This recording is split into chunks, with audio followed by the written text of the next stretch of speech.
السلام علیکم ورحمۃ اللہ وبرکاتہ۔ وعلیکم السلام۔ الحمد للہ نحمده ونستعینه ونستغفره ونؤمن به ونتوکل علیہ ونعوذ باللہ من شرور انفسنا ومن سیئات اعمالنا من يهده اللہ فلا مضل له ومن يضلل فلا هادي له ونشهد أن لا إله إلا الله وحده لا شريك له ونشهد أن سيدنا ومولانا محمدا عبده ورسوله أما بعد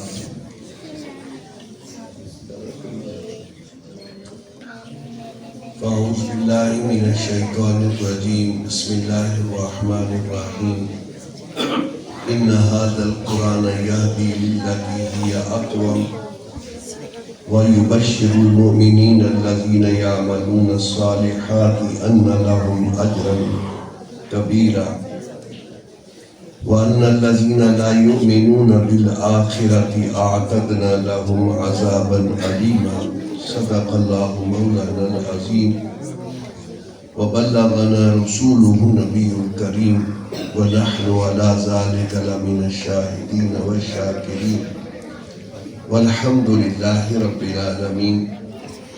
اللہم صلی علی سیدنا و مولانا محمد وعلی آل سیدنا و مولانا محمد وبارک وسلم تسلیما۔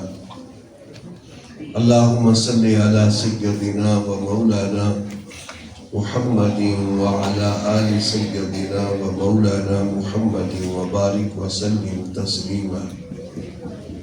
اللہم صلی علی سیدنا و مولانا محمد وعلی آل سیدنا و مولانا محمد وبارک وسلم تسلیما۔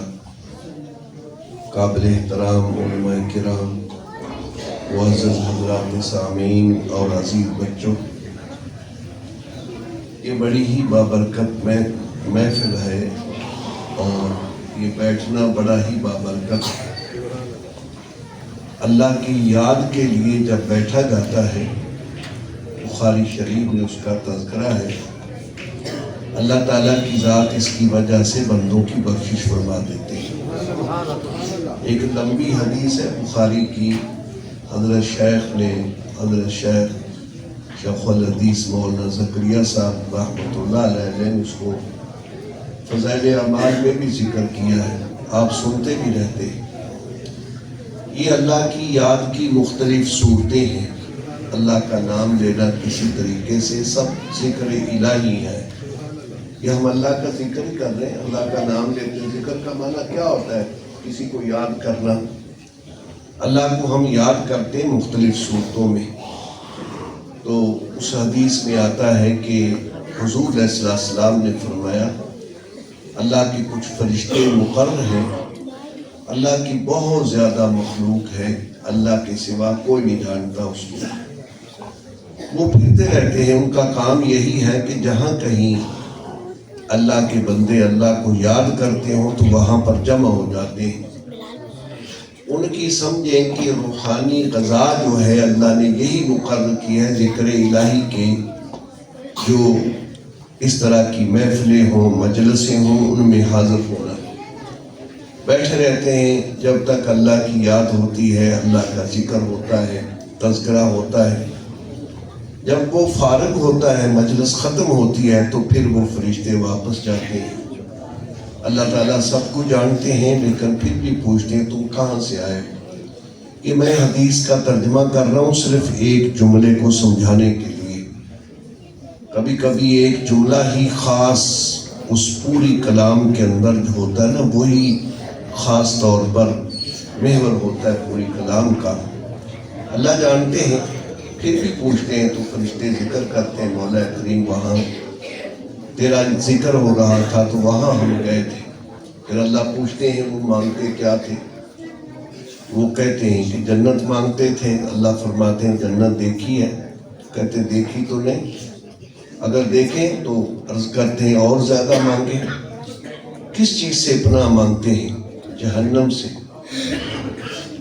جہنم کو دیکھا ہے تو وہ عرض کرتے ہیں یا اللہ دیکھا نہیں، اگر دیکھیں تو اور زیادہ پناہ مانگے۔ اللہ تعالیٰ فرماتے ہیں تم گواہ رہو کہ میں نے ان سب کی بخشش کر دی۔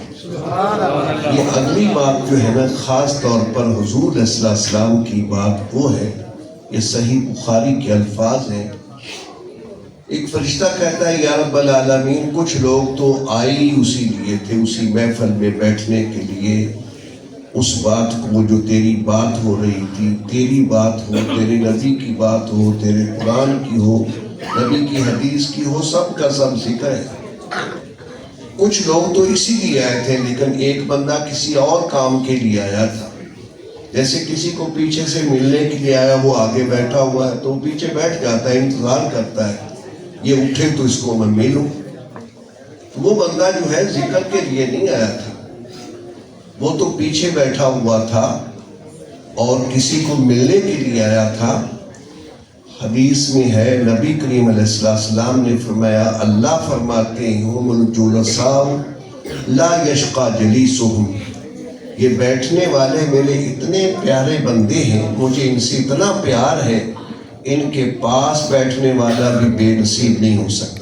یہ جو مجلسیں ہیں نا، ہمیں جلدی تو ہوتی ہے نکل کر جلدی چلے جائیں، لیکن میرے عزیزوں جب قیامت کا دن ہوگا اور حشر کا میدان لگے گا اور اس وقت اپنی اپنی ہر کسی کو فکر رکھی ہوگی۔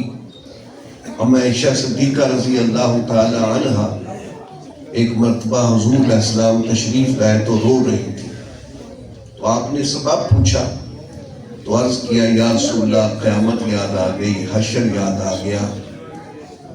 آپ پتہ نہیں کسی کو یاد کریں گے کہ نہیں کریں گے۔ آپ نے ایک عمومی بات ذکر فرمائی، یہ میں ایک لفظ کہہ رہا ہوں، عمومی بات آپ نے ذکر فرمائی کیونکہ دوسری حدیث کے ساتھ ورنہ تعارض آئے گا۔ عمومی بات آپ نے فرمائی کہ عائشہ حشر کے اندر 3 وقت ایسے ہوں گے کوئی کسی کو نہیں یاد کرے گا۔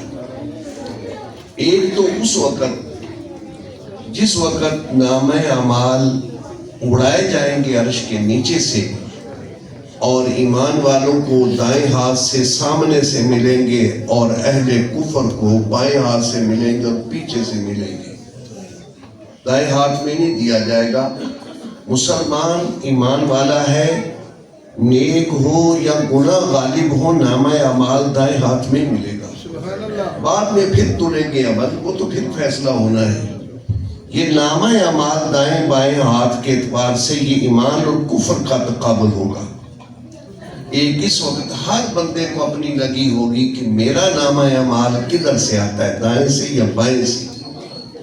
دوسرا فرمایا جب وہ نامہ اعمال مل گئے اب ترازو پر جا کر توڑانا ہے اس کو، نیکیاں بھاری ہیں یا بدیاں بھاری ہیں، اور وہ ترازو اتنا ہے قرآن پاک نے سورۃ زلزال کے اندر ارشاد فرمایا ہے کہ اگر آپ نیکی ذرے کے برابر بھی کریں گے تو وہ بھی آپ کو نظر آئے گی۔ ذرہ کتنا ہوتا ہے؟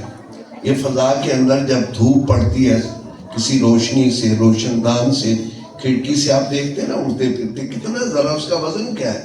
وہ تو اڑتا پھرتا ہے۔ اتنی نیکی بھی آپ کی ہوگی تو وہ بھی آپ دیکھیں گے، آپ کے سامنے لائی جائے گی، اور گناہ اتنا بھی ہوگا تو وہ بھی سامنے لایا جائے گا۔ وہ اللہ کی مرضی ہے، بعد میں سزا دے یا معاف کر دے، اس کی مرضی ہے، لیکن بندے کے سامنے سب کچھ لایا جائے گا۔ بڑا مشکل دن ہے۔ فرمایا عائشہ اس وقت بھی کوئی کسی کو نہیں یاد کرے گا۔ اور تیسرا پھر جب عمل تل جائیں گے اور اس کے بعد آگے راستہ ہے جنت کی طرف، آگے راستے میں جہنم ہے، جہنم کے اوپر سے یہ پل صراط، لفظ مرکب ہے، صراط عربی کا لفظ ہے، راستے کو کہتے ہیں، اور پل ہمارا لفظ ہے، پے تو عربی میں نہیں ہے نا، اصل لفظ اور اس کے معنی کو ملا کر ہمارے ہاں استعمال کیا جاتا ہے پل صراط۔ جب اس پر چلنا ہوگا تو اس وقت اپنی فکر لگی ہوگی کہ میں پار بھی کر سکوں گا کہ یہ نہیں کر سکوں گا۔ لوگ کٹیں گے، نیچے گریں گے، نیچے سے کنڈے لگے ہوں گے جو نیچے کھینچیں گے، جہنم میں گریں گے۔ اس وقت فکر لگی ہوگی۔ یہ جو باتیں میں عرض کر رہا ہوں آپ کے سامنے نا، کسی مجلس میں ہمیں بڑی جلدی ہوتی ہے، گپے مارنی ہو تو کتنی کتنی دیر تک بیٹھے رہتے ہیں. حضرت نے آگے ذکر کیا ستیہ ناس و موبائل کا جس نے بیڑا غرق کر دیا ہماری زندگی کا. اس پر ڈرامے چل رہے ہوتے ہیں, فلمیں چل رہی ہوتی ہیں, پتہ نہیں آج کل کیا کچھ اس پہ دیکھ رہے ہیں, کوئی پتہ ہی نہیں چلتا وقت کا, کہاں سے کہاں چلا گیا رات کا, کتنی رات گزر گئی کوئی پتہ نہیں چلتا. نیکی کے لیے بیٹھنا شیطان اتنا ظالم ہے کہ نہیں بیٹھنے دیتا. اس لیے میرے عزیزوں یہ مجلسیں جہاں کہیں بھی میسر آ جائیں جا کر اس نیت سے بیٹھنا چاہیے. ممکن ہے کہ میں ہی وہ آدمی ہوں جو ایک پیچھے سے بیٹھا ہوا تھا اور جس کے بارے میں اللہ جل جلالہ فرماتے ہیں ہم الجلساء لا یشقی جلیسہم. یہ بیٹھنے والے اتنے اچھے لوگ ہیں, ان کی وجہ سے وہ پیچھے بیٹھنے والا بھی اس کو بھی میں محروم نہیں کروں گا, وہ بھی بے نصیب نہیں ہوگا, وہ بھی بانصیب ہے. کیا پتا میں وہی بندہ بن جاؤں, اگر وہی بن گیا تب بھی کام بن جائے گا. اس لیے ان مجالس میں بیٹھنا چاہیے, مسجدوں میں دل لگانا چاہیے. میں نے ایک یہ بات ضمن کر دی, بڑی اچھی مجلس ہے, قرآن پاک آپ کے بچوں نے ختم کیا ہے, آپ کے علاقے کے بچے ہیں. بچے تو سب کے لیے ایک جیسے ہوتے ہیں نا, بچے سب کے لیے ایک جیسے ہوتے ہیں. کسی دوسرے کے بچے نے قرآن ختم کیا, جہاں ان کو خوشی ہے آپ کو بھی محلے کے اعتبار سے خوشی ہونی چاہیے. ہمارے محلے میں حافظ ہو گئے. مجھے یاد ہے میرا تعلق ایک دیہات کے ساتھ ہے. جب میں چھوٹا ہوتا تھا تو ہمارے گاؤں میں کوئی صحیح قرآن پڑھنے والا ناظرہ نہیں تھا. ایک لڑکا کوئی بھی بندہ ناظرہ صحیح پڑھنے والا نہیں تھا. ایسے ہی پڑھتے تھے سیدھا سیدھا سا جو ہماری مسجد میں پڑھانے والے تھے, نمازیں پڑھاتے, اس کا قرآن بڑا مجہول تھا, بڑا غلط تھا. وہ تو بعد میں پتہ چلا, اس وقت ہمیں بھی کوئی پتہ نہیں تھا. اسکول پڑھتے تھے تو بعد میں اللہ نے اس طرح موڑا جب, تو پھر قرآن پاک پر محنت کی, تصحیح اس کی تو پھر پتہ چلا کہ کیا ہو رہا ہے. ان مدارس کی وجہ سے یہ ہندوستان سے جو اکابر آئے ہیں ان کی وجہ سے قرآن کا علم بڑا پھیلا الحمدللہ. اب اتنے حافظ ہیں, اتنے حافظ ہیں. یہ آگے قصور کی طرف علاقہ ہے, قصور سے ارلی طرف لاہور کی طرف کا ادھر, اور ہمارے اپنے کتنے کتنے شاگرد ایک ایک گاؤں کے اندر حافظ بھی ہیں, عالم بھی ہیں. بسیں نہیں ملتی.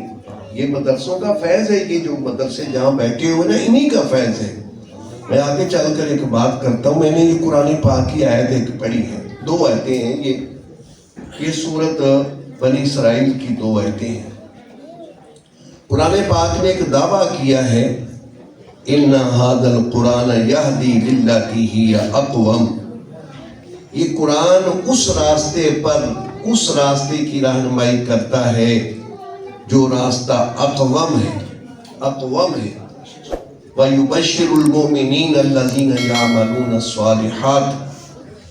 یہ قرآن اقوم کی تفسیر میں اکابرین میں 3 باتیں ذکر کی ہیں. اس راستے کو اقوم کہا جاتا ہے جس میں 3 باتیں پائی جائیں. منزل تک پہنچنے کے اعتبار سے جتنے راستے جاتے ہیں ان سب سے قریب تر منزل کہ یہی راستہ ہے, سب سے کم سفر اسی راستے پر ہے. دوسری بات, سب سے زیادہ آسان راستہ یہی ہے.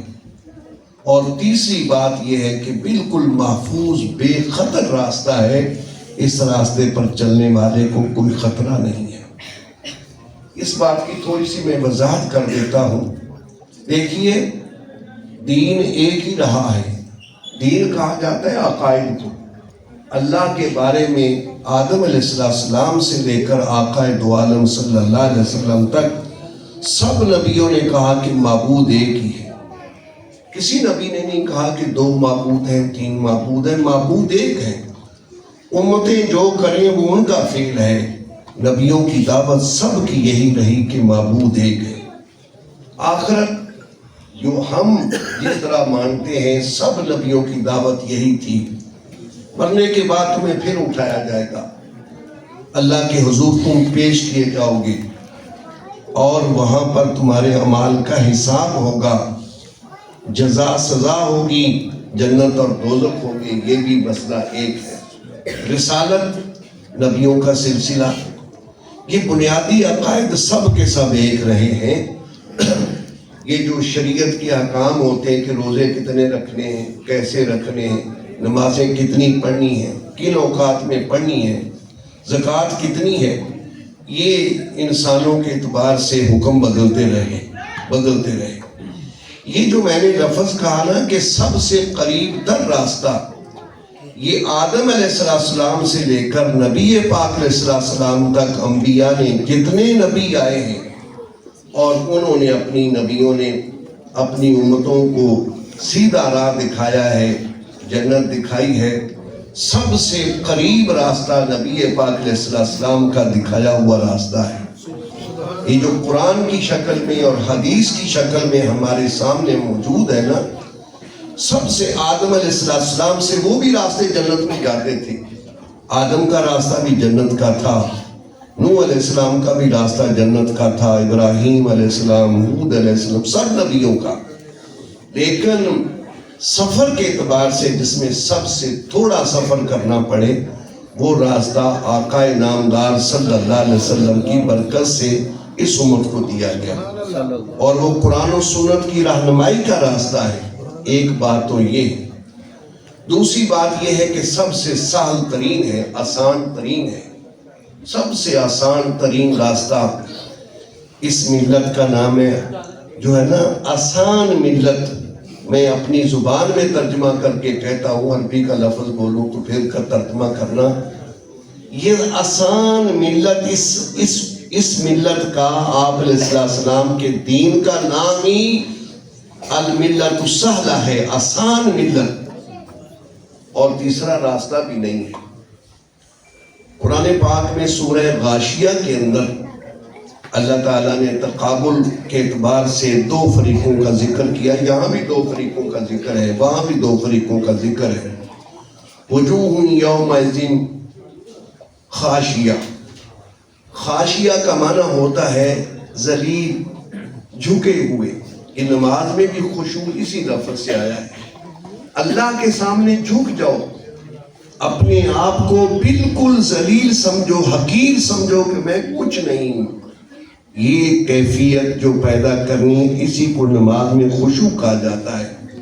مٹ جاؤ بالکل، میں کچھ نہیں ہوں۔ قرآن پاک نے ذکر کیا، یہ قیامت کے اعتبار سے حال ذکر کیا، ایک فریق کا وجوہ یومئذ خاشیہ، کچھ لوگ ہوں گے، کچھ چہرے ہوں گے قیامت کے دن، وہ ذلیل و خوار ہوں گے، جھکے ہوئے ہوں گے، پستی میں ہوں گے۔ آگے جو ہے نا عاملۃ ناصبہ، یہ دو حال ان کی دنیا کے اعتبار سے ذکر کیے۔ دنیا میں بڑے عمل انہوں نے کیے، بڑی مشقتیں اٹھائیں، دنیا میں عمل بھی کرتے رہے لیکن مشقتیں بھی اٹھاتے رہے، لیکن قیامت کے اندر ذلیل و خوار ہو رہے ہیں۔ تسلا نارا حامیہ، جائیں گے جہنم کی آگ میں، ان کا انجام جہنم کی آگ ہے، منزل ان کو نہیں ملے گی، اس لیے کہ ان کا راستہ صحیح نہیں تھا۔ حضرت عمر فاروق رضی اللہ تعالیٰ عنہ کے بارے میں تفسیر قرطبی میں امام قرطبی نے حضرت حسن بصری رحمۃ اللہ علیہ سے ایک روایت نقل کی ہے۔ حضرت عمر رضی اللہ عنہ ایک دورے پر جب شام تشریف لے گئے تو آپ کو ملنے کے لیے ایک عیسائی پادری آیا۔ مشقت اٹھاتے اٹھاتے، ریاضت کرتے کرتے، بڑی محنت ریاضت کی اس نے، جسم اس کا خشک ہوا پڑا تھا، چہرہ اس کا بگڑا پڑا تھا، بڑی پراکندا حالت اس کی، کپڑے اس کے انتہائی بالکل حالت اس کی بگڑی ہوئی خراب حالت تھی۔ حضرت عمر رضی اللہ عنہ نے جب اس کو دیکھا تو رو پڑے۔ میں اس بات کو جو قرآن پاک نے یہاں کہی نا، اس کو سمجھانے کے لیے عرض کر رہا ہوں، رو پڑے۔ رو اس لیے پڑے کہ یہ بندہ کتنی مشقت کر رہا ہے، کھانا چھوڑ دیتے ہیں، دنیا کی سب لذتیں چھوڑ دیتے ہیں، گرمی میں دھوپ میں بیٹھے رہتے ہیں۔ میں ایک سال پہلے سال جب فارغ ہوا تھا تو میں جھنگ میں پڑھایا، میں نے ایک سال مولانا حق نواز صاحب کے مدرسے میں، پہلا سال جو تھا میرا نا، مجھے اپنے استاد جی نے حضرت شیخ بھی میں نے ابھی سنا ہے الحمدللہ ملتان میں، مجھے وہاں بھیجا حضرت نے. مدرسے کا بھی پہلا سال تھا، میرا بھی پہلا سال تھا. میں وہاں سے کبیر والے پڑھتا رہا تھا پہلے، تو میں وہاں سے کبیر والے جاتا آتا رہتا تھا استادوں کے پاس 15 دن کے بعد، 20-22 دن کے بعد. اب تو بدل گئے نقشے، بڑے عرصے کی بات ہے، تقریباً 42 سال اس بات کو ہو گئے ہیں. 42 سال میں تو کہاں سے کہاں چلا گیا معاملہ. میں جب جاتا تھا تو وہاں سے آگے جا کر ایک نا جہاں سے آگے نکل کر ایک سڑک جو آگے لگیے کو اور آگے بھکر وغیرہ ڈیرا ادھر نکلتی نا، ملو موڑ تھا، ملو موڑ. وہ اگر کوئی گیا ہو تو وہاں پر جی دریا یہ جو ہیڈ ہے نا، ہیڈ کے لیے جب انگریز نے وہ ہیڈ بنایا تھا نا، آگے جو ہے وہ ترینو ہیڈ ہے، جب وہ ہیڈ بنایا تھا تو پیچھے سے وہ ریل کی پٹری نکال کر گیا تھا، پتھر ریل پر جاتے تھے. بعد میں بند ہوگی پٹریاں، کتنی ریلیں بند ہوگی پاکستان میں، وہ تو ہیڈ کے لیے تھی. وہاں پر ایک آدمی سخت گرمی کے اندر ٹوکرے کے اندر بیٹھا ہوتا تھا، میں نے دیکھا ہے. ٹوکرے کے اندر بیٹھا ہے، لوگ کوئی سگریٹ پلا رہا تھا، لیکن کتنی گرمی کڑکتی پڑے. یہاں کی بنسبت اس علاقے میں گرمی زیادہ پڑتی ہے، آگے جہاں گئے اس علاقے میں گرمی زیادہ ہوتی ہے. میں بارہ اس کو دیکھتا رہا، جاتا آتا تھا، وہیں پر بیٹھا رہا. مشقت انتہائی زیادہ اٹھائی اس نے، لیکن اس کا راستہ صحیح نہیں ہے، وہ جنت میں نہیں جائے گا. یہ بات یقین کر لیجئے، جنت میں جانے کے لیے وہی راستہ ہے جو قرآن بتاتا ہے. حضرت عمر رضی اللہ عنہ عیسائی پادری کو دیکھ کر رو پڑے. یہ بندہ کتنی مشقت اٹھاتا ہے، جاگتا ہے، کھڑے رہتے ہیں کئی گھنٹے. اس کے چہرے کی کھال سوکھ گئی، کپڑے اس کے پھٹے پرانے، اور بس کھاتے نہیں ہیں. ہندو جوگیوں کا کیا حال ہے، ہندو جوگیوں کا کیا حال ہے. یہ بدھ مت کے ماننے والے مہاتما بدھ کی اپنی ساری داستان آپ پڑھیں اور ان کی پڑھیں تو ان کے اندر کیا ہے.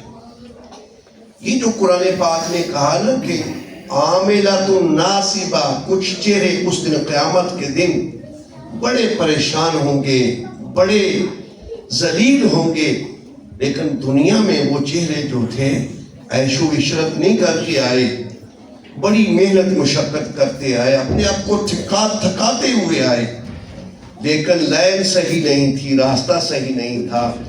اس لیے تسلا نارن حامیہ، جائیں گے جہنم کی دہتی ہوئی آگ کے اندر. میرے عزیزوں، یہ قرآن پاک نے جو بات کہی ان ھذا القرآن یہدی للتی ہی اقوم، یہ قرآن ہی ہے جو آپ کو وہ راستہ دکھاتا ہے جو اقوم ہے، آسان ترین ہے. پچھلی امتوں کے لحاظ سے نبی پاک صلی اللہ علیہ وسلم کی ملت کے احکام آپ دیکھیں، شریعت کے احکام دیکھیں، کتنے نرم احکام ہیں، کتنے آسان کام ہیں. ان قوموں کے لیے، ان امتوں کے لیے مسجد جو ان کی عبادت گاہ ہوتی تھی، جو بھی اس کا نام تھا، اس کے بغیر وہ نماز نہیں پڑھ سکتے تھے. لیکن ہمارے لیے نبی پاک علیہ السلام کی ذات اقدس نے فرمایا اللہ نے ساری زمین کو میرے لیے مسجد بنا دیا. یہاں نماز آج مسجد قریب نہیں ہے، اگر آپ نہیں جا سکتے مسجد میں تو وہیں پڑھ لو، آپ وہیں پڑھ لو. پھر بغیر وضو، وہ پانی کے وضو نہیں کر سکتے تھے. اگر ہمارے ہاں پانی نہ ہو، پانی استعمال نہ کر سکے بندہ، اللہ نے مٹی کو اس کے لیے ہمارے لیے پانی کے قائم کام کر دیا. تم تیمم کر کے پڑھ لو، کھڑے ہو کر نہیں پڑھ سکتے بیٹھ کر پڑھ لو، بیٹھ کر نہیں پڑھ سکتے لیٹے لیٹے پڑھ لو. یہ جو قرآن پاک نے ذکر کیا ان ھذا القرآن یہدی للتی ہی اقوم، یہ قرآن تمہیں وہ راستہ دکھاتا ہے جو اقوم راستہ ہے. منزل پر جانے کے اعتبار سے قریب تر راستہ وہی ہے. آدم علیہ السلام سے لے کر دیکھیں نبی پاک علیہ السلام کی ساری امتوں کو دیکھیں، ان کی شریعتوں کو دیکھیں، اس میں جانا آسان. آپ ایک نیکی کریں گے اللہ کے ہاں 10 شمار کی جائیں گی، اور اگر اس میں خلوص بڑھتا جائے گا تو آپ کی نیکیاں بڑھتی جائیں گی. بعض اعمال ایسے ہیں جیسے کہ عمل جہاد کے اندر لگنا، وہاں شروع ہی 700 سے ہوتا ہے، 700 سے شروع ہو کر جہاں تک رب چاہے وہاں تک پہنچاتا ہے۔ اس لیے سب سے قریب منزل کے لیے راستہ یہ قرآن کا راستہ ہے، اور دوسری بات یہ ہے کہ یہ آسان بھی ہے۔ اس میں ہمارا چونکہ مزاج بگڑا ہوا ہے اس لیے ہمیں مشکل لگتا ہے۔ حضرت گنگوئی میں نے بات تو اور کرنی تھی، اصل میں میرا ذہن بدل گیا۔ اب چلو اللہ تعالیٰ جو حضرت گنگوئی رحمۃ اللہ علیہ حضرت حاجی امداد اللہ مہاجر مکی رحمۃ اللہ علیہ کے ہاں بیعت ہوئے، 40 دن وہاں ٹھہرے۔ 40 دن کے بعد حضرت نے فرمایا کہ بھائی مولانا جو کچھ ہمارے پاس تھا ہم نے تمہیں دے دیا ہے۔ حضرت گنگوئی فرماتے ہیں کہ میں دیکھتا تھا میرے پاس تو کچھ بھی نہیں ہے۔ جب واپس آئے کئی دن تک شہر سے کوئی رابطہ نہیں تھا، نہ کوئی خط نہ کچھ، وہی فون وغیرہ تو ہوتے نہیں تھے، خط تھے، خط نہیں لکھا کوئی بھی۔ حضرت نے خود خط لکھا، وہ کتابوں میں خط موجود ہے۔ خط خود لکھا اور پوچھا کہ بھائی عزیز کی طرف سے کوئی خط ہی نہیں آیا، آپ کا کیا حال ہے، کیا حالت ہو، کس حال میں ہو، کچھ آپ نے بتایا ہی نہیں۔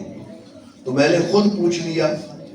تو اس وقت حضرت نے اپنے شیخ کو خط لکھا، گنگوئی رحمۃ اللہ علیہ حضرت میں لکھوں کیا، میرا تو کوئی حال ہی نہیں ہے، لیکن 3 باتیں مجھے نصیب ہو گئی ہیں۔ اب 3 باتیں نصیب ہوئی ہیں۔ ایک بات تو یہ ہے کہ شریعت جو ہے نا میری طبیعت بن گئی ہے۔ آپ کو پیاس لگتی ہے تو کسی کو کہنا نہیں پڑتا بھائی پیاس لگی ہوئی تمہیں پانی پی لو، بندہ خود پیاس لگتی تو پانی پیتا ہے۔ یہ طبیعت ہے میری۔ مجھے درد ہوگی خدا نخواستہ داڑھ کے اندر، کسی کو کہنے کی ضرورت نہیں پڑے گی، میں خود بھاگوں گا ڈاکٹر کی طرف، دوائی جا کر لاؤں، یہ میری طبیعت ہے۔ کوئی بھی تکلیف ہو میں خود بیان کروں گا، اس کی دوائی کے لیے میں خود چلوں گا، دوسروں کو کہوں گا مجھے لے چلو، یہ طبیعت ہے۔ فرمایا شریعت، یہ جو شرعی کام ہے نا، نماز پڑھنا میرے لیے ایسے ہی بن گیا جیسے کھانا کھانا، پانی پینا پیاس کے وقت، اس طرح میرا مزاج بن گیا۔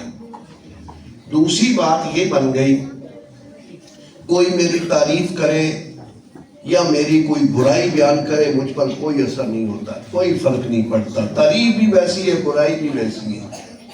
کسی کی تعریف سے میں خوش نہیں ہوتا اور کسی کے برائی بیان کرنے سے میں ناراض نہیں ہوتا۔ میں سمجھتا ہوں میں تو ہوں ہی ایسا، میں تو ہوں ہی ایسا۔ یہ اللہ تعالیٰ کی ذات نے مجھے چیز عطا فرما دی، یہ جو ہے نا دوسری یہ۔ اور ایک تیسری چیز تھی کہ شریعت تو میرا مزاج بن گیا، اور یہ مذمت اور کسی کی تعریف میرے لیے ایک جیسی ہے۔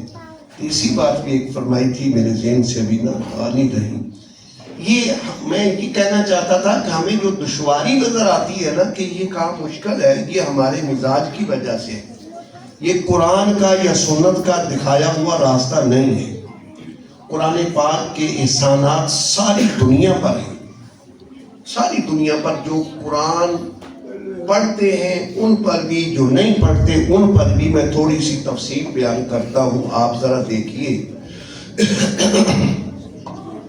قرآن پاک نے ایک چیز ہمیں بتائی ہے کہ یہ کائنات ساری کی ساری جو ہے انسانوں تمہارے لیے خدمت کے لیے ہم نے پیدا کی ہے۔ هو الذی خلق لکم ما فی الارض جمیعا، اللہ وہ ذات ہے جو کوئی زمین میں سب کا سب اس نے تمہارے لیے پیدا کیا۔ اس طرح کی کتنی آیتیں اور ہیں، اسی مضمون کی اور آیتیں ہیں، میں مختصر کرتا ہوں بات کو۔ کتنی آیتیں اور ہیں، اس سے آپ کیا سمجھتے ہیں؟ قرآن پاک سے ہٹ کر اگر آپ دیکھتے ہیں، آپ بارڈر کے پار والوں کو دیکھنے دور نہ دنیا میں جائیں کہ کتنی آج سائنسی ترقی ہے، یہ قرآن پاک کے اس بتائے ہوئے فارمولے کا مرہون منت ہے۔ ورنہ آپ تجزیہ کر لیں، میں آپ کے سامنے ذکر کرتا ہوں، اس کائنات کے اندر انسان کی حالت یہ تھی کہ جس چیز سے کوئی نفع دیکھتا تھا نا اسی کو مقدس سمجھ لیتا تھا اور اسی کو معبود سمجھ کر پوجنا شروع کر دیتا تھا۔ کیا ہندوؤں میں ایسا نہیں ہے؟ دریا کو دیکھا دریا کی پوجا، درخت کو دیکھا درخت کی پوجا، گائے کو دیکھا دودھ دیتی ہے گائے کی پوجا، ہر چیز کی۔ اور جس چیز سے دیکھا کہ کوئی ڈر ہے، نقصان پہنچا سکتی ہے، اس کے ڈر کے مارے بھی اس کو مقدس سمجھ لیا، اس کی پوجا ہوگی شروع، وہ معبود بن گیا۔ ایک وقت میں 33 کروڑ تک معبودوں کی تعداد تھی ہندوستان کے اندر، اب پتہ نہیں کتنی ہے، 33 کروڑ تک آپ اندازہ کیجیے۔ ساری مخلوق کو خدا بنایا اور مقدس ہے۔ جب ہم کسی چیز کو مقدس سمجھیں گے تو اس کے بارے میں ہم تحقیق کیوں کریں گے؟ یہ جدید سائنس جو ہے یہ تو توڑ پھوڑ اور جوڑ کا نام ہے سارا، میں اپنے لفظوں میں بیان کروں، توڑ جوڑ کا نام ہے۔ چیزوں کو توڑو پھوڑو جوڑو، سب کچھ اسی سے بنتا ہے، سارا جتنا مادہ ہے اسی کو توڑ پھوڑ کر جوڑ کر سب کچھ بنا ہے۔ جب میں ایک چیز کو مقدس سمجھوں گا تو میں اس کو توڑوں گا کیسے؟ میں اس کو کیسے توڑوں گا، کیسے پھوڑوں گا اس کو؟ میں تو اس کے بارے میں جھکوں گا، میں اس کو کیسے استعمال میں لاؤں گا؟ میں آپ کو آج کی دور کی مثال بیان کرتا ہوں۔ یہ میڈیکل سائنس جو ہے، اس میں جب بچے پڑھتے ہیں، کتنی ہسپتالوں میں مردہ لاشیں ہوتی ہیں جو لابارس ملتی ہیں، تو میڈیکل والے طالب علموں سے پوچھنا، میں نے پوچھا، بڑا میرے بھی نمازی تھے، اب چھوٹے تھے، اب تو بڑے ڈاکٹر بن گئے، وہ تو بہت بڑے کتنا رسا ہو گیا۔ اس مسجد میں مجھے 33 سال ہو گئے جہاں میں ہوں، چھوٹے بچے تھے اس وقت، تو بلکہ ایسا بھی ہے کہ ان لوگوں کے میں نے نکاح پڑھایا تھے، ان کی اولادیں آگے ڈاکٹر بنی ہوئی ہیں، اتنی تک ہے، اتنا وقت گزر گیا بڑا۔ انہوں نے بتایا کہ یہ مردہ لاشوں پر ریسرچ ہوتی ہے کہ انسانی اعضاء کیسے کام کرتے ہیں، چیرتے پھاڑتے ہیں، ڈاکٹر ان کو مردہ لاشوں کو پھٹے پر ڈالی ہوتی ہے۔ ایک بندہ وہ بھی تھا جو اور بھی کام کرتا، تو اس نے مجھے بتایا، پھر وہ ایک بڑی گرائنڈر مشین ہوتی، اس میں ڈال دیتے ہیں، وہ ایسے قیمہ بنا کر گٹر میں پھینک دیتے ہیں، کہتے ہیں، مجھے بتایا اس نے، ابھی بھی وہ ہے ہمارے پاس ہی۔ تو یہ اب دیکھیں، ذرا غور کیجئے، ایک ڈاکٹر، کوئی لاش آتی، اس پر لڑکا جو ہے نا وہ پریکٹس کر رہا ہے، اگر اس کے باپ کی لاش آ جائے ایسے کرے گا وہ؟ آپ مجھے بتائیں، ذہن تو باپ کی لاش کو کرے گا، کیونکہ وہاں تو اس کا جو تعلق ہے تقدیس کا تعلق ہے، باپ کو تو مقدس سمجھتا ہے وہ، اس کی ماں کی لاش آ جائے وہ کرے گا؟ وہ کبھی نہیں کرے گا۔ جب کائنات کے بارے میں ہمارا ذہن یہی ہو کہ یہ سب چیزیں مقدس ہیں، تو انسان ان پر تجربات کیسے کرے گا، کیسے کر سکتا ہے؟ یہ جتنی سائنسی ترقی آپ کی ہے، یہ سب کی سب قرآن کے اس بتائے ہوئے راز کی مدہون منت ہے۔ قرآن نے کہا کہ یہ چیزیں ساری تمہارے لیے مقدس نہیں ہیں، معبود نہیں، نہ چاند معبود ہے، نہ مقدس ہے، نہ سورج ہے، نہ ستارے ہیں، نہ دریا، نہ پہاڑ، نہ کوئی درخت، کوئی چیز مقدس نہیں، اشرف تو تو ہے۔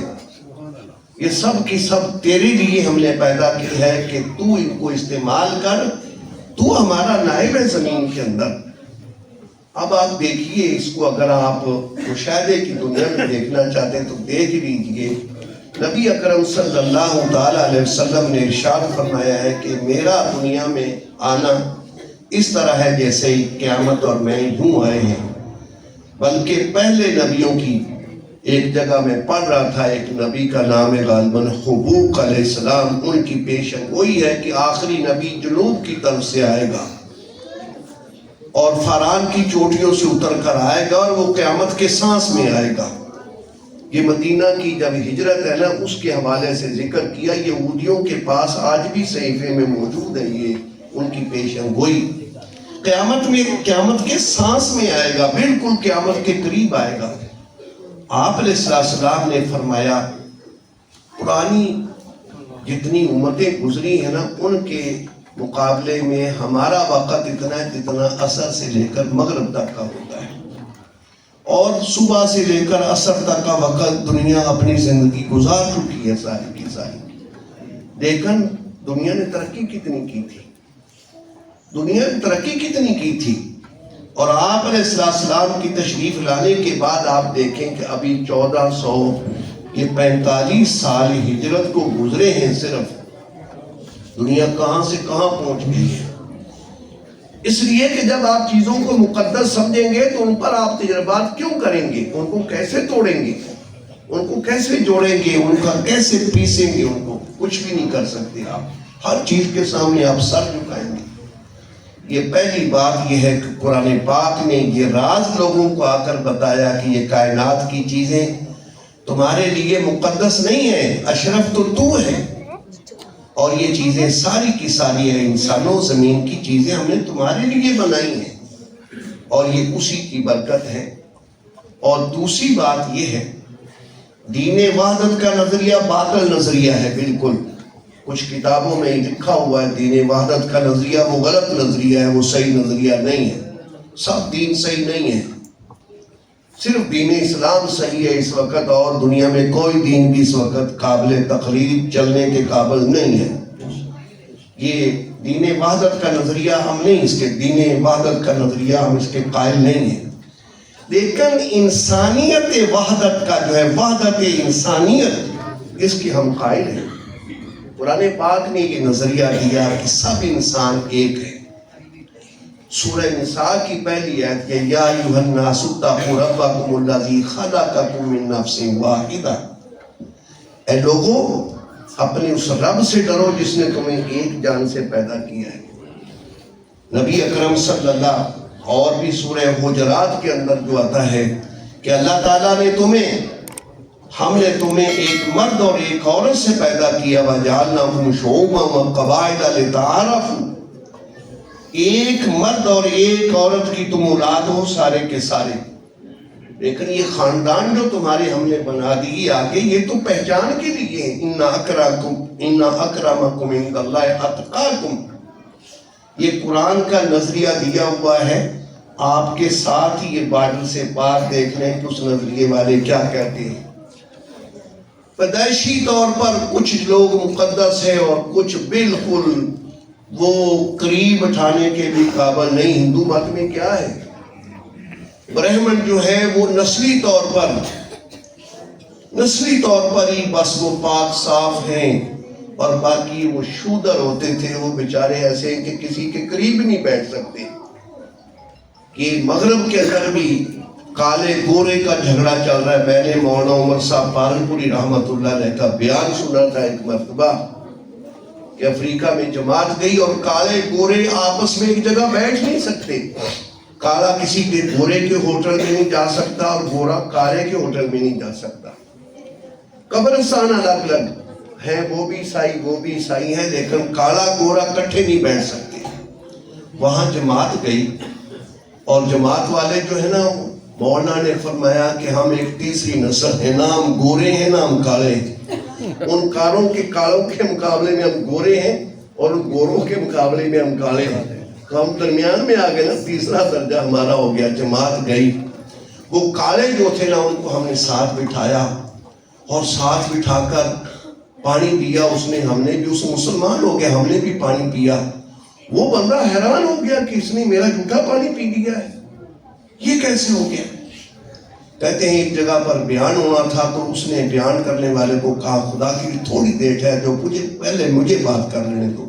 کاڑوں کا علاقہ تھا، اس نے پھر کھڑے ہو کر اتنی بات کہی، بھائیو یہ لوگ وہ ہیں کہ انہوں نے میرا جھوٹا پانی پیا ہے، یہ تو گورے تو ہمیں قریب نہیں پھٹکنے دیتے، اور یہ انہوں نے تو میرا جھوٹا پانی پیا ہے۔ نبی اکرم صلی اللہ علیہ وسلم نے خود اس کی جڑ کاٹی ہے۔ بالکل آپ نے حجۃ الوداع کے خطبے پر فرمایا کلکم بنو آدم وآدم من تراب، تم سب آدم کی اولاد ہو، اور آدم مٹی سے بنے تھے، اللہ نے مٹی سے پیدا کیا تھا۔ کسی گورے کو کالے پر اور کالے کو گورے پر، کسی عربی کو اجمی پر، اجمی کو عربی پر، کسی سرخ کو سیاہ پر، سیاہ کو، کسی کو کوئی فضیلت نہیں۔ فضیلت اللہ کے ہاں ایمان اور اعمال کی بنیاد پر ہے۔ یہ ابھی وہ بھائی نعت پڑھ رہے تھے، مجھے ذہن میں ابو ہریرہ رضی اللہ عنہ کی ایک حدیث ہے۔ ابو ہریرہ بھوکے تھے، مسافر تھے، کوئی گھر نہیں تھا مدینے میں، کئی مرتبہ بھوکے پڑے رہتے، خالی پیٹ ہوتا تو الٹے پڑ جاتے، پیٹ کو زمین کے ساتھ لگاتے، حضور کے ساتھ اس طرح چمٹے رہتے تھے جیسے سایہ ہوتا ہے، حدیثیں جمع کرتے۔ آج یہ جو حدیث ہیں ہمارے پاس علم حدیث، سب سے زیادہ حدیثیں جو ہے نا وہ حضرت ابو ہریرہ کی ہیں، سب سے صحابہ سے زیادہ ان کی ہیں۔ کہتے ہیں ایک مرتبہ میں بھوکا تھا، میں بڑا بھوکا تھا، تو میں راستے میں کھڑا ہو گیا، ابو بکر صدیق گزرے تو میں نے ایک آیت پوچھی ان سے۔ کہتا ہے میں جانتا تھا، مقصد میرا تھا کہ جب میں پوچھوں گا تو وہ مجھے ساتھ لے جائیں گے، گھر کو کھانا کھلا دیں گے۔ چلتے چلتے کہتے انہوں نے کھڑے ہو کر مجھے بتا دیا اور چلے گئے۔ اللہ جانتا ہے سمجھے نہیں یا ان کے گھر میں کچھ نہیں تھا۔ پھر حضرت عمر آئے تو وہ بھی اس طرح ہوا، چلے گئے، میں کھڑا ہوں۔ پھر نبی پاک علیہ السلام تشریف لائے تو آپ نے دیکھا تو آپ مسکرائے، سمجھ گیا ابو ہریرہ کیوں کھڑا ہوا ہے۔ فرمایا ابو ہریرہ آؤ میرے ساتھ۔ گھر گئے، گھر جا کر آپ علیہ السلام نے پوچھا کہ کچھ آیا ہے؟ تو آواز آئی کہ جی ایک دودھ کا پیالہ آیا ہے، پڑوسی نے ہدیۃً بھیجا ہے۔ تو آپ نے فرمایا ابو ہریرہ صوفہ والے جتنے ہیں نا سب کو بلا لاؤ۔ ابو ہریرہ کہتے ہیں کہ حکم ماننا تو ضروری تھا، لیکن میرا جی جو کچھ کر رہا تھا مجھے پتا ہے کہ پیالہ ایک ہے، اب میں پیانے پلانے والا بھی میں ہی ہوں گا نا، دائی تو میں ہوں نا پلانے والا، تو مجھے ہی حضور کہیں گے کہ پلاؤ، تو سب سے پیچھے مجھے کیا ملے گا؟ اور میری تو بھوک کا عالم یہ ہے، مجھ سے کھڑا نہیں ہوا جاتا، مجھے کیا ملے گا، میں کیا کروں؟ لیکن حکم ماننا ضروری تھا، کوئی گنجائش نہیں تھی۔ میں چلا گیا، سب کو بلا لیا، سب بیٹھ گئے۔ فرمایا ابو ہریرہ پکڑو، دائیں طرف سے شروع ہو جو پلاؤ۔ ہر ایک نے پیا، آپ علیہ السلام کی برکت تھی، سب پیٹ بھر کر پیتے رہے، دودھ ویسے کا ویسا ہی تھا۔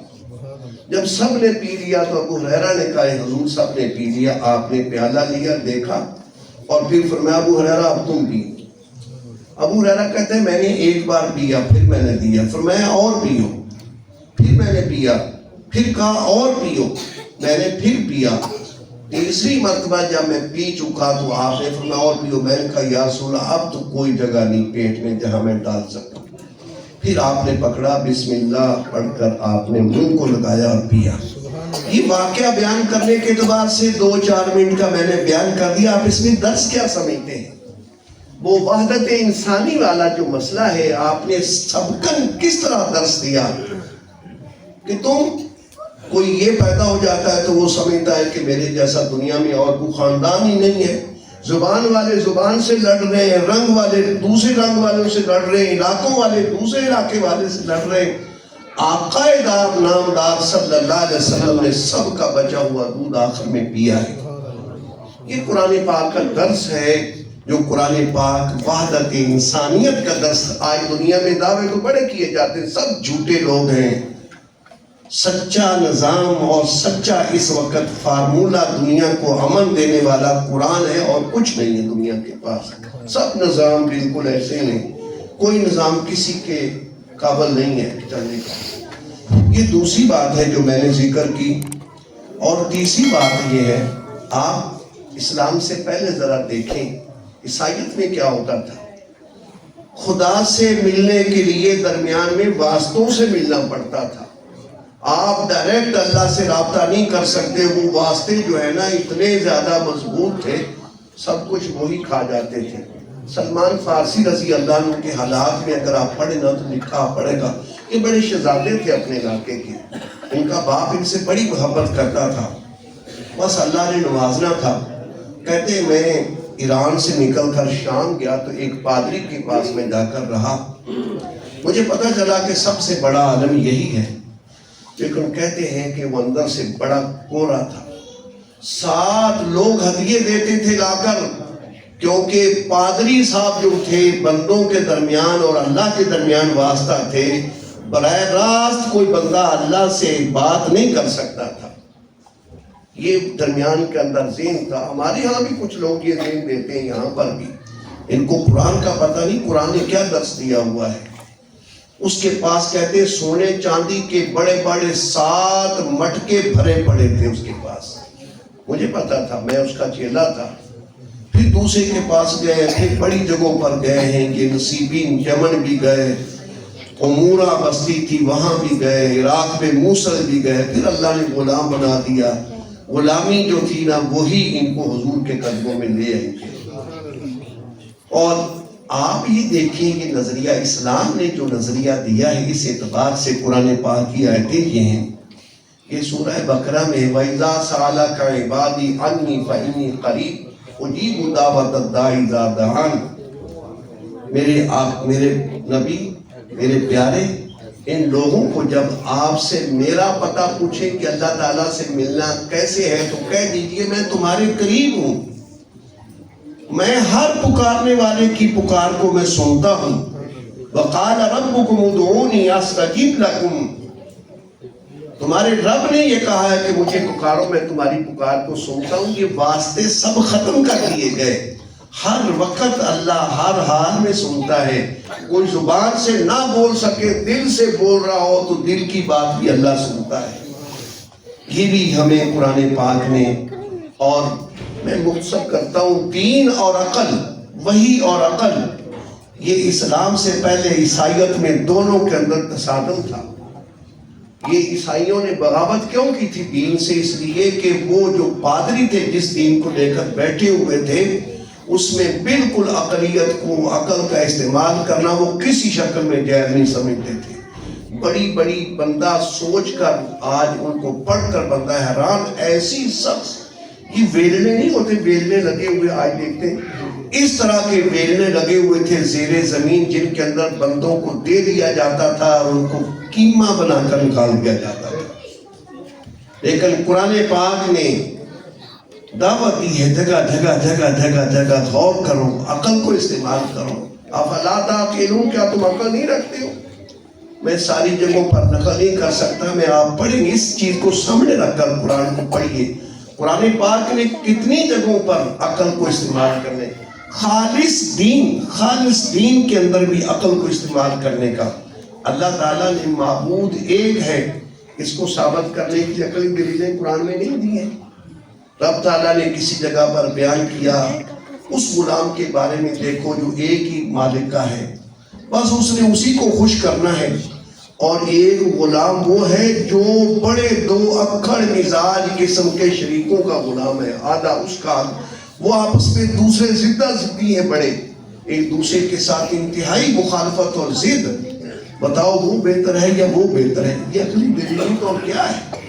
توحید کی عقلی دلیلیں قرآن نے کتنی دی ہیں؟ باس بعد الموت، موت کے بعد تمہیں اٹھایا جائے گا، قرآن نے کتنی دلیلیں دی اس کی؟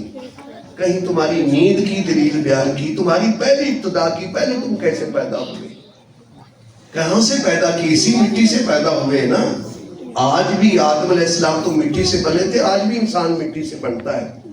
جس خون سے وہ مادہ بنتا ہے جس سے اللہ تعالیٰ کی ذات انسان کو آگے بناتے ہیں، وہ خون کس چیز سے بنتا ہے؟ وہ غذاؤں سے بنتا ہے نا۔ تو غذائیں کہاں سے آتی ہیں؟ ساری کی ساری مٹی سے نکلتی ہیں۔ مٹی میں کہیں پڑا ہوا سیب یہاں پر نکالو، کہیں آم، کہیں کیلا نظر آتا ہے آپ کو؟ یہ اللہ کی قدرت ہے کہ یہی مٹی آپ کے لیے کبھی سیب بن جاتی ہے، کبھی کیلا بن جاتی ہے، کبھی آم بن جاتی ہے، یہ اسی کی قدرت ہے۔ تو آج انسان کس سے پیدا ہو رہا ہے؟ آئیں گے تو مٹی سے آئیں گے نا۔ جو خدا مٹی سے پہلی بار پیدا کرتا ہے، مر کر مٹی میں چلے جاؤ گے، کہتے ہو بکھر گئے تو اس مٹی سے خدا پھر نہیں پیدا کر سکتے۔ یہ عقلی دلیل نہیں تو اور کیا ہے؟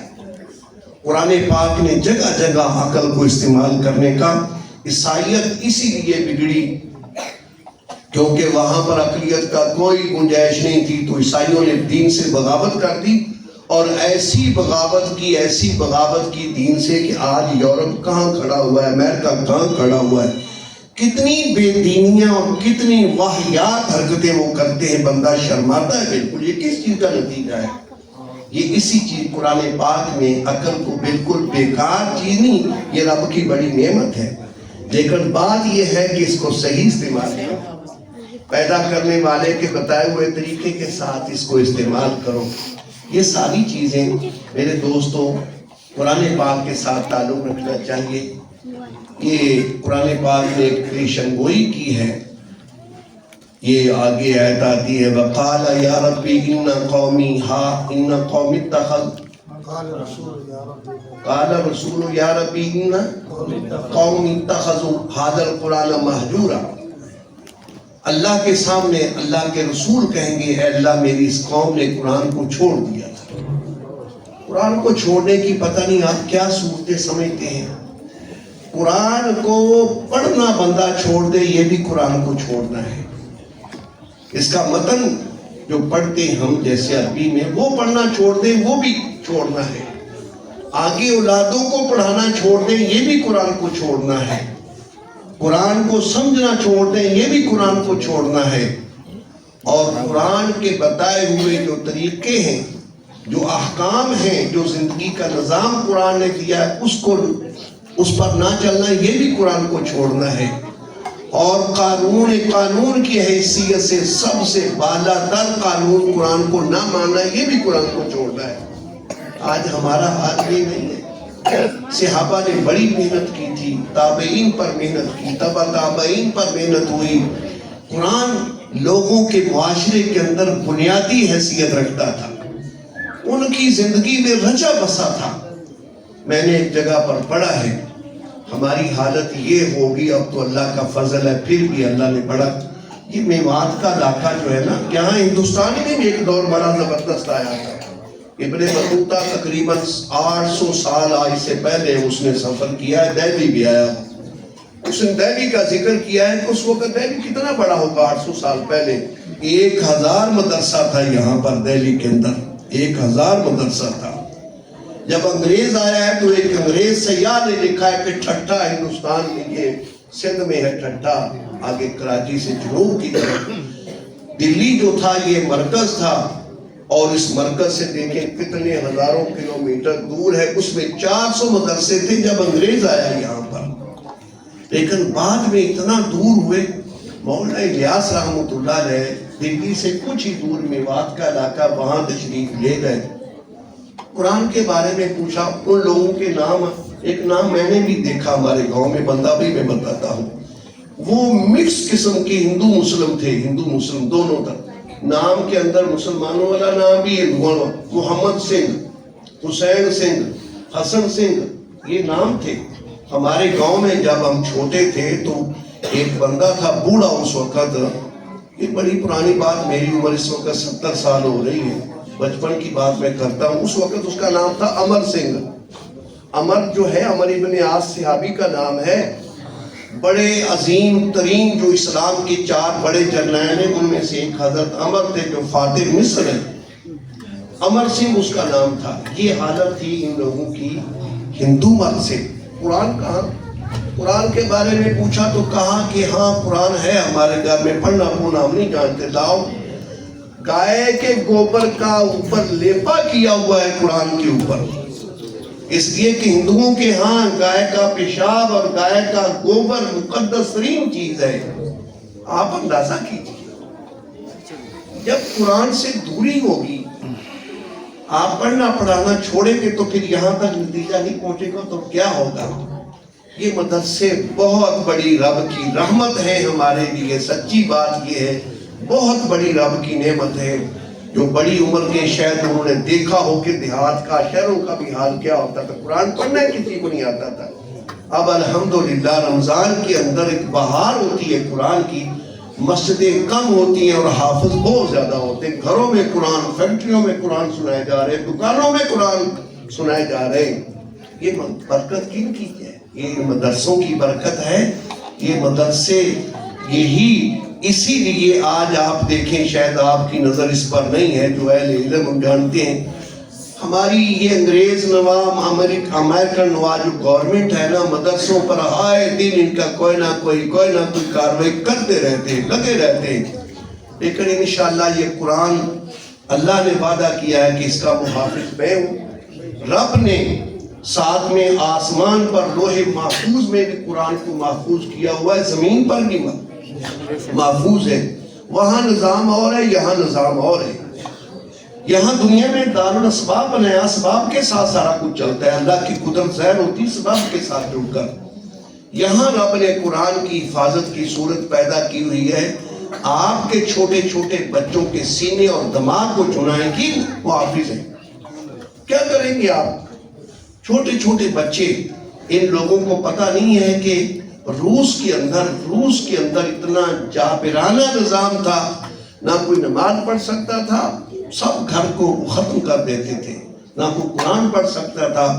حضرت پیر ذوالفقار صاحب نے لکھا ہے کہ میں ماسکو گیا تھا اور انجینئر ہونے کی حیثیت سے گیا تھا کسی کام کو. تو میں ٹھہرا, وہاں پر بند مسجد تھی, جمعہ تھا, مسجد بند. میں نے کہا بھی کھول لو.